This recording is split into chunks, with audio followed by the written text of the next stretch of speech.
प्रश्न है, यदि वर्ग समीकरण के मूल 6 धन करनी 5 और 6 ऋण करनी 5 है तो वर्ग समीकरण बनाइए। तो हम यहाँ पर हल बना रहे हैं। चलिए देखते हैं। माना समीकरण का मूल अल्फ़ा और बीटा है, तो हम यहाँ पर देख लेते हैं समीकरण का मूल अल्फ़ा बराबर हम यहाँ पर लिख लेते हैं 6 धन करनी 5 और बीटा बराबर, तो बीटा इज इक्वल टू हो जाएगा 6 ऋण करनी 5। फिर हम देखते हैं जब अल्फ़ा और बीटा हमारा मूल है तब अभीष्ट वर्ग समीकरण हमारा क्या होगा। तो अभीष्ट वर्ग समीकरण होगा, तो इसके लिए हमारा जो सूत्र है हम यहाँ पर लिखते चलेंगे। तो डायरेक्ट हम यहाँ पर लिख रहे हैं आपका x square minus alpha plus beta. तो अल्फ़ा के स्थान पर हम यहाँ पर लिखेंगे आपका हो जाएगा, या सीधे सूत्र लिख लेते हैं, alpha plus beta X N plus alpha into beta is equal to 0। तो ये आपका वर्ग समीकरण होगा।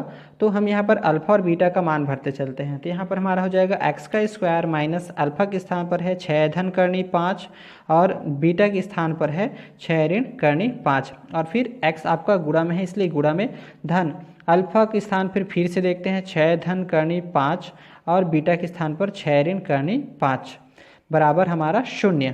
तो आगे हम हल करते हैं इसको। तो हल करने से हमें क्या प्राप्त हो जाएगा, देखिए यहाँ पर हो जाएगा माइनस करनी 5 और या प्लस करनी 5 आपका कट जाएगा। यहाँ बचेगा आपका 12x, 6 और 6 12।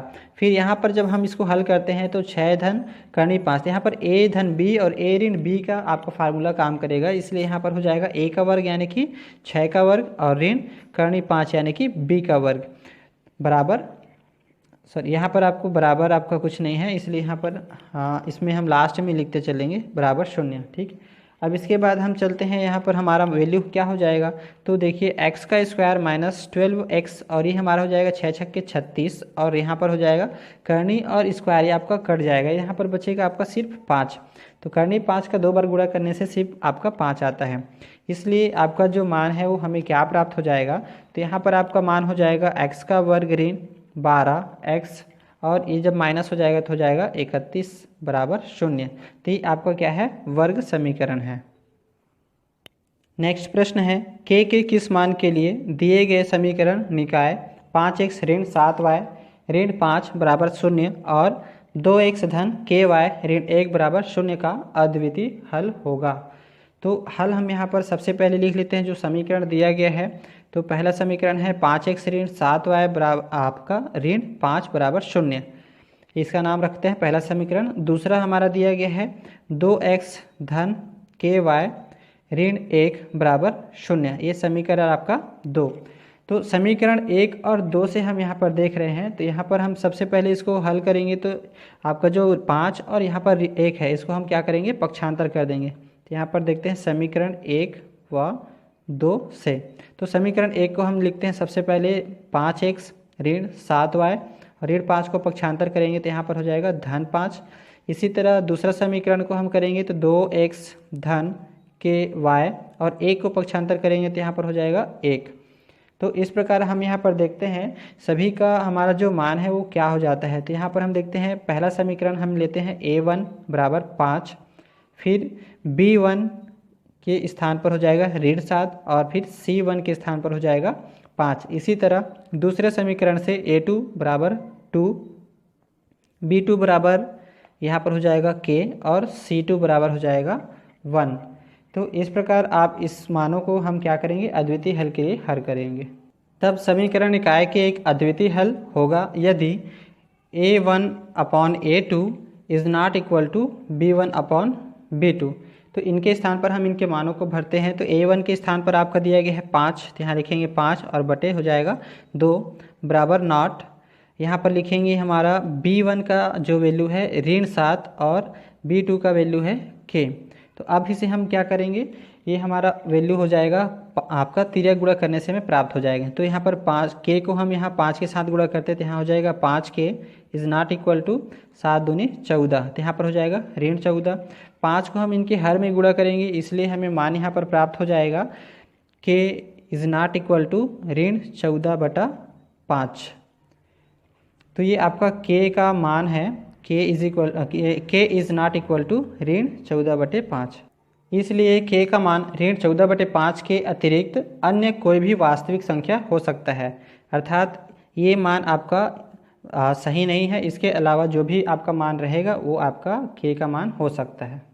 नेक्स्ट प्रश्न है, यदि वर्ग समीकरण 9x का वर्ग ऋण kx धन 16 बराबर 0 के मूल समान है तो k का मान ज्ञात करो। तो हमें यहाँ पर सबसे पहले तो दिया गया है समीकरण 9x का वर्ग ऋण kx धन 16 बराबर 0। अब इसके लिए हम मानक वर्ग समीकरण देखते हैं। मानक वर्ग समीकरण तो ये हमारा होता है ax का वर्ग धन bx धन c बराबर 0। इससे हम क्या करेंगे, तुलना करेंगे। तो दोनों समीकरण का तुलना करने पर, तो यहाँ पर जब तुलना करेंगे तो a के स्थान पर हमारा क्या मान दिया गया है, a के स्थान पर दिया गया है 9, फिर b के स्थान पर दिया गया है ऋण के और c के स्थान पर दिया गया है 16। तो इस प्रकार हम यहाँ पर देख सकते हैं विभेदक हमारा जो होता है d, जिसे हम d से प्रदर्शित करते हैं, विभेदक d बराबर हमारा हो जाएगा b का वर्ग ऋण 4ac। तो यहाँ पर हम उसका मान भरेंगे तो b के स्थान पर हमें क्या दिया गया है, तो b के स्थान पर हमारा ऋण के, इसलिए ऋण के और पूरे का वर्ग। फिर उसके बाद हमारा है ऋण, तो ऋण के स्थान पर ऋण लिखेंगे, फिर 4 गुणित a के स्थान हमारा दिया गया है 9, फिर c के स्थान पर दिया गया है 16। इस प्रकार हमारा मान हो जाएगा k का वर्ग ऋण, जब इसको पूरे हम क्या करेंगे मल्टीप्लाई करेंगे तो हमें प्राप्त हो जाएगा 576। इस प्रकार हम देखते हैं, अतः समीकरण के मूल वास्तविक एवं समान होगा जब d बराबर 0 और d के स्थान पर हमें यहाँ पर जो वैल्यू मिला है d का मान, इसको हम यहाँ पर रखेंगे तो k का वर्ग ऋण 576 बराबर 0 और इसको पक्षांतर करेंगे तो यहाँ पर मान हो जाएगा k का वर्ग बराबर 576। चूँकि ये आपका k वर्ग है तो यहाँ पर हम वर्गमूल लेंगे, तो वर्गमूल लेने से यहाँ पर मान हो जाएगा k और यहाँ हो जाएगा अंडर रूट 576। तो 576 को हम लिख सकते हैं वर्गमूल के अंदर में 24 गुणित 24 का ये मान है, इसलिए 24 गुणित 24 लिखेंगे। और ये चूँकि ये जोड़ा बन रहा है इसलिए हम एक जोड़े से एक बाहर निकाल लेते हैं, इसलिए k का मान हमारे प्राप्त हो जाएगा 24। और जैसे ही हम यहाँ पर वर्गमूल लेते हैं तो यहाँ पर प्लस और माइनस जरूर लगाएं, तो ये आपका प्लस माइनस में आपका क्या होगा, आंसर प्राप्त होगा।